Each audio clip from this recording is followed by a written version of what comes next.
일제강점기 치안유지법을 모태로 하여 1948년 제정된 국가보안법은 제정 당시부터 인권침해와 처벌의 자의적 남용 우려가 지적되었지만 1949년 6월 야당 의원을 국회 풀악치로 몰면서 그 우려를 실증한 이래 지금까지 73년 동안 여러 차례 날치기 개정을 통해 적용 범위 등을 넓혀가며 오늘에 이르렀습니다. 국가인권위원회가 국회의장과 법무부 장관에게 그 폐지를 권고한 것이 벌써 2004년의 일입니다. 유엔을 포함한 국제사회의 권고도 거듭되어 말하기 부끄러울 정도입니다. 지난 5월 국가보안법 폐지에 관한 국민동의 청원이 10만 명을 넘겨 법사위에 회부되어 있습니다. 구시대의 낡은 유물이자 현대사의 흉물인 악법을 이제는 폐기하고 박물관으로 보낼 때입니다. 선진민주국가 대한민국의 위상을 확고히 하기 위해서라도 이제는 수구 반공 세력의 방해를 용납하지 말아야 하겠습니다. 6월 2일 공군 부사관 성추행 가해자가 사건 발생 석 달 만에 구속된 가운데 군의 늑장, 축소보고 의혹이 충격을 주고 있습니다. 성폭력 사건 즉시보고 지침에 따르면 피해자가 부사관 이상 군인일 경우 사건화된 모든 성폭력 사건을 인지 즉시 보고해야 함에도 공군은 축소 늑장 보고로 일관하여 결국 참모총장이 물러나기에 이르렀습니다. 유족들이 흘리는 통안의 눈물처럼 모든 것이 너무 늦었습니다. 다시 한번 삼가 고인의 명복을 빕니다. 훈련병에 대한 인권침해적 통제, 끊이지 않는 급식 문제, 아무리 엄단을 운운해도 중단되지 않는 성폭력과 솜방망이 처벌 등 우리 군의 후진적 인권의식과 사법정의의 개선은 여전히 더디기만 합니다. 인권위의 실태조사 결과로도 성폭력 고충 공정 처리를 답변한 여군이 2012년 76%에서 2019년 49%로 오히려 퇴보하고 있습니다. 잊을만 하면 벌어지는 충격적 사건들에도 불구하고 군의 완강한 기득권 지키기에 좌초되며 근본적 해결 없는 미봉책이 불러온 한심한 현실이라 하겠습니다. 커다란 충격을 준 윤일병 사건을 계기로 군인의 기본권을 보장하고 위헌적 상황을 해소하기 위해 2016년 제정된 군인복무기본법은 군인의 기본권 보장 및 기본권 침해에 대한 권리구제를 위하여 군 인권보호관을 둘 것을 규정했습니다. 그러나 5년이 지난 현재까지 입법 의무를 다하지 않아 군 인권보호관은 지금도 존재하지 않습니다. 정부와 국회의 심각한 직무유기입니다. 이와 함께 1919년에서 2019년부터 23년 국방인권정책 종합계획에서 밝힌 군 성폭력 예방, 대응, 전담기구, 군인권 자문변호사제도 신설, 국방인권 영향평가제도 활성화 등 세부 과제가 이행되는지도 의문입니다. 제대로 확인하고 감시하겠습니다. 제복 입은 시민으로서 군인의 인권도 시민으로 확실히 보장받을 수 있도록 평시 군사법원을 폐지하는 것이 시급하다는 점을 다시 강조합니다. 6월 9일 국방위원회는 긴급 현안 질의로 성폭력 예방을 위한 각 군의 시스템을 점검한다고 합니다. 정작 군사법과 인권의 주무상임위인 법사위는 위원장 선출 논란으로 파행을 계속할 것이 아니라 군사법 제도를 점검하고 군 인권보호 관련 법제화를 이행할 책임 있는 곳으로서 조속히 역할을 수행해야 할 것입니다. 도쿄올림픽 조직위원회가 일본 영토 지도에 독도를 표기하고 경기장에 우길기를 허용한다는 입장을 굽히지 않고 있습니다. 상호 우위와 평화를 위한 올림픽 정신에 위배되는 일로 묵과할 수 없는 일입니다. 2018년 평창 동계올림픽 당시 일본의 항의에 이은 IOC의 권고로 한반도기에서 독도를 삭제했던 전례에 비추어 IOC의 태도 또한 매우 유감스러운 부분입니다. 단호하고 실효적인 조치로 일본 정부의 막무가내식 태도에 철퇴를 내려야 하겠습니다. 이상입니다. 적극적인 재정 확장 정책으로 예측 가능한 코로나 손실 보상과 지원이 이루어져야 합니다.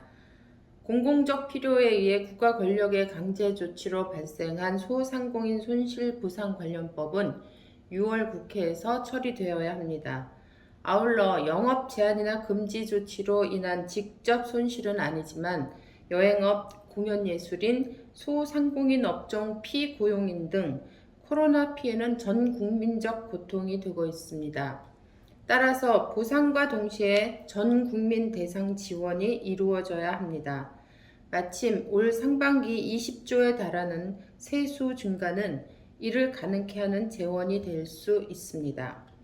우려했던 백신 접종이 원활하게 이루어지고 있습니다. 정부와 국민의 상호 협력 덕분입니다. 애초 계획한 대로 11월 집단 면역 형성이 가능할 것입니다. 그러나 집단 면역이 형성된다고 해서 곧 코로나 고통이 종식되는 것은 아닙니다.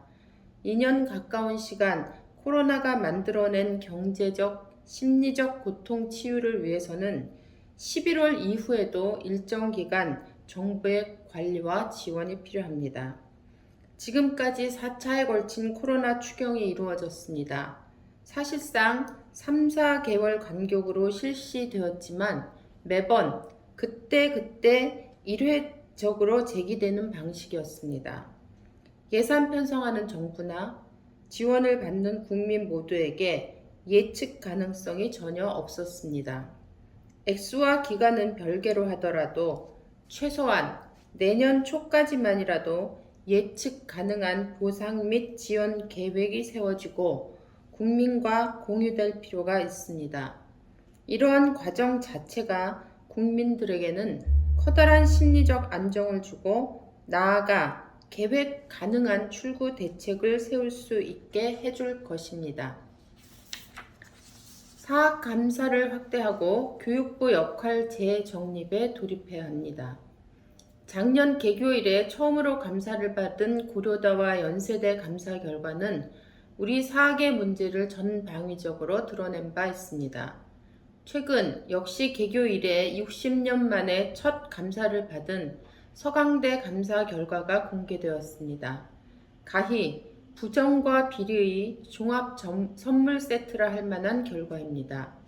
서강대 감사에서는 사기로 구속된 교수에게 급여를 지급한 일, 수의 계약, 수당 부정 지급, 기부금이나 수익용 기본재산 임대 보증금 등 회계관리 부적정, 교원 신규 채용 시 법인 이사장 참여, 직원 승진 임용 부당, 미허가 사회이사 겸직 연장 및 출강 등 총 53건이 적발되었습니다.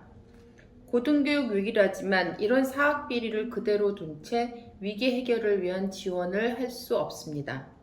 특히 수도권 사학 비리는 인서울을 위해 짧게는 3년, 길게는 5년에서 6년을 갈아 넣은 학생들에 대한 배신이며 사회 전체 공적 질서를 와해하는 일입니다.